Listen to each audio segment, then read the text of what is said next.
Yang selanjutnya yaitu fx sama dengan 5 sin pangkat 3 4x. Nah ini yang kamu bingungkan kemarin, ini sama kok.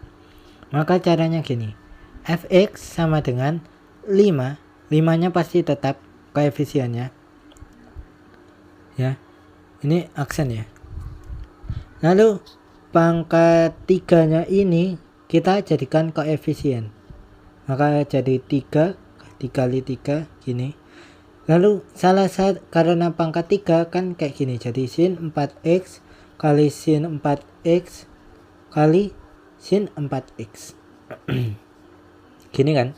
Maka ini kita hitung dulu, 5 kali 3 berapa? 15. Lalu salah satu dari ketiga sin ini kita turunin, aku nurunin yang ini aja, maka jadi cos 4x dikali ini kita jadiin 1 sin pangkat 2 4x.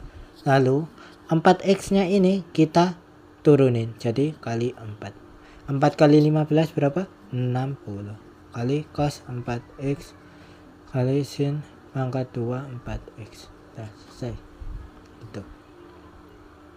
Yang selanjutnya ada persamaan garis singgung dan garis normal.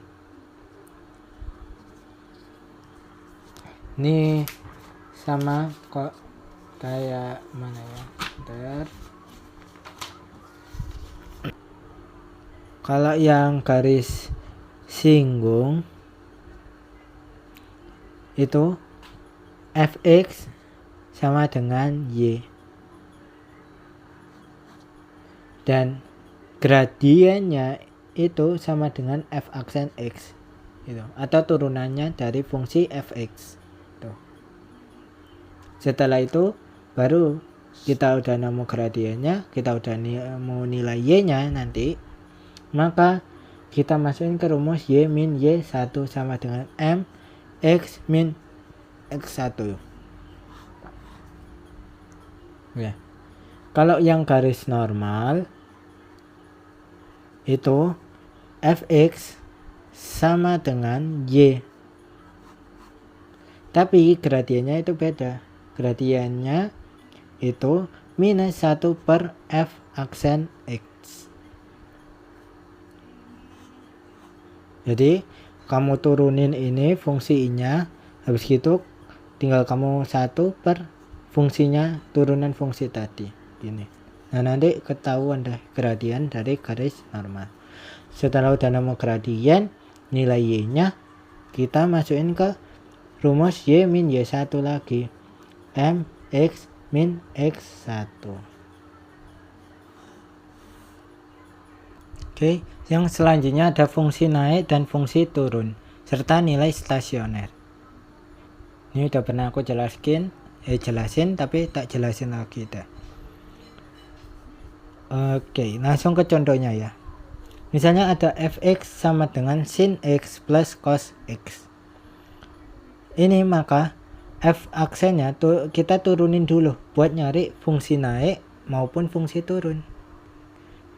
Gitu, kita harus turunin. Turunannya sin x berapa? Cos x. Turunannya cos x berapa? Min sin x. Lalu karena 0 f aksen x nya selalu sama dengan 0, maka cos x min sin x nya kita bisa pindahkan ke ruas kiri, maka jadi positif, sin x sama dengan cos x. Maka x di sini itu harus punya nilai yang sama, itu nilai yang sama. Kita harus nyari, oh ternyata x1 yang pertama kita harus nyari 2 nilai x gitu. Ternyata x1 biar sama kanan dan kiri itu ternyata 45 derajat. Sin 45 berapa? Akar 2 per 2 kan. Cos 45 berapa? Akar 2 per 2 juga. Oh ternyata sama, maka x1 nya 45. Lalu kita harus nyari dulu x2 nya berapa biar sama kanan dan kiri. Oh ternyata ada lagi 225. Sin 225 ternyata min akar 2 per 2.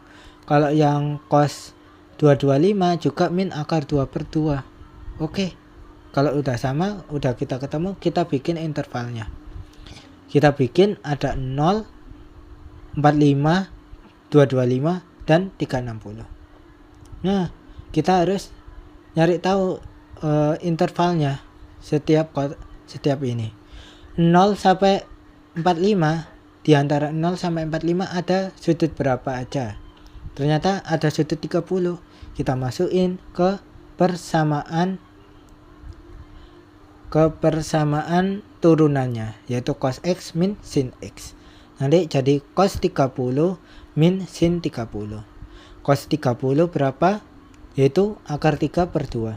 Sedangkan sin 30 adalah setengah. Oh, ternyata setengahnya kita keluarkan itu positif. Maka di daerah sini intervalnya positif. Selanjutnya kita cari tahu di daerah sini, di antara 45 sampai 225. Ternyata ada 60 derajat. Oke, berarti cos 60 ini sama, kita masukin ke persamaan turunannya, yaitu cos 60 min sin 60 adalah setengah dan akar 3/2. Karena negatif di sininya, di yang ada akar 3-nya negatif, maka kita keluarkan negatif setengah, maka akar 3 min 1. Maka ini hasil intervalnya adalah setengah. Lalu untuk selanjutnya ini pasti positif, pasti. Setelah itu kita tentuin fungsi naiknya. Cara nentuin fungsi naiknya, kita lihat yang positif, yang daerah yang positif. Oh, ternyata ada 0 sampai 45, ada 225 sampai 360. Maka kita pasti nulisnya gini, X-nya di sini di tengah, lalu kurang dari dan kurang dari. Kurang dari 0 kita tulis, lalu kurang dari 45. Atau karena ada 2, maka kita tulis atau 225 kurang dari X kurang dari 360. Untuk fungsi turun itu selalu kita lihat yang nilai minusnya, yaitu di antara 45 sampai 225. Maka 45 kurang dari X dan X kurang dari 225. Untuk nyari nilai stasioner itu ke fungsi awal, fungsi yang bukan turunan, yaitu sin X plus cos X. Dan dimasukkan nilai X1 maupun X2 nya. Kita masukin sin 45 cos 45. Ternyata dari hasil ini ketemu positif. Lalu kalau yang 225 kita masukin sin 225 plus cos 225. Ternyata sama-sama negatif, maka hasilnya pasti negatif. Nah, buat nyari nilai maksimum dan nilai minimum, nilai maksimumnya itu pasti positif, yang paling besar, dan nilai minimum itu pasti yang paling kecil, yang minus. Yang selanjutnya ada selang kecekungan, yaitu contohnya ini ya, ada kalau kayak kebuka ke bawah itu berarti cekung ke bawah, kalau kebuka ke atas maka cekung ke atas. Jadi dari selang kecekungan itu selalu nyari titik belok. Ini namanya disebut titik belok. Oke. Contoh, ada fx sama dengan sin x. Maka f aksen x sama dengan cos x. Kita turunin kan. Turunannya sin x berapa? Cos x. Maka kalau yang nilai kecekungan ini kita harus nyari turunan keduanya. Maka f2 aksen x sama dengan turunannya cos x berapa? Min sin x. Lalu ini selalu 0 ya, pasti selalu 0. 0 sama dengan min sin x. Nah, nilai min sin x berapa yang hasilnya 0? Berarti 180 kan? Nah, berarti nilai X-nya 180. Lalu kita nyari tahu interval cekung bawah maupun cekung atasnya. kita bikin di tengahnya ada 180, 0 dan 360. Nah, di antara 0 sampai 180 itu kita cari angka terserah lah yang bisa dibikin sudut istimewa. Ada 30 kan, 45, 60 maupun 90. Aku pilih 90. Maka kita masukin ke persamaan turunan kedua ya. Kalau yang kecekungan turunan kedua ya, ingat itu. Maka kita X-nya kita ganti 90 derajat, maka hasilnya sin 90 kan 1. Karena ada minus, maka minus 1. Lalu di antara 180 sampai 360 ada, aku pilih 270. Kita masukkan, ternyata hasilnya sin 270 itu minus 1. Tapi ada minus, maka min ketemu min jadi plus. Berarti 0 sampai 180 tadi kan minus 1. Di sini daerahnya negatif. Terus yang 270 itu ternyata positif, maka daerah 180 sampai 360 itu pasti positif. Lalu kita lihat cekung bawah. Cekung bawah itu pasti negatif kan? Maka antara 0 sampai 180. Maka kita tulis 0 kurang dari X, X kurang dari 180.